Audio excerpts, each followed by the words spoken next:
বাংলাদেশের অন্তর্বর্তীকালীন সরকারের প্রধান উপদেষ্টা ডক্টর মোহাম্মদ ইউনূসকে প্রশংসায় ভাসিয়েছেন পূর্ব তিমুরের প্রেসিডেন্ট জোসে রামোস হোর্তা। তিনি বলেন, পৃথিবীতে সম্ভবত ডক্টর ইউনূসই একমাত্র নেতা যার এত যোগ্যতা রয়েছে। আজ রোববার দুপুরে প্রধান উপদেষ্টার কার্যালয়ে যৌথ সংবাদ সম্মেলনে রামোস একথা বলেন। তিনি বলেন, ডক্টর মোহাম্মদ ইউনূসের শতাধিক ডিগ্রি রয়েছে, যা বিস্ময়কর। পৃথিবীতে সম্ভবত তিনি একমাত্র নেতা যিনি এত সম্মানিত এবং এমন শক্তিশালী একাডেমিক যোগ্যতা রয়েছে। এ সময় পূর্ব তিমুরের প্রেসিডেন্ট বলেন, সামনের দিনে আমরা বাংলাদেশের সঙ্গে অর্থনৈতিক ও বাণিজ্যিক সম্পর্ক আরও বাড়াতে আগ্রহী।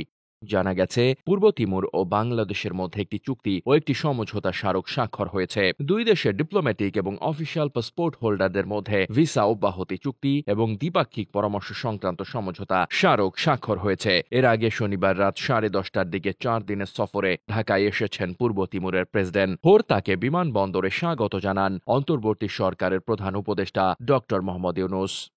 ডেস্ক রিপোর্ট, বার্তা বাজার।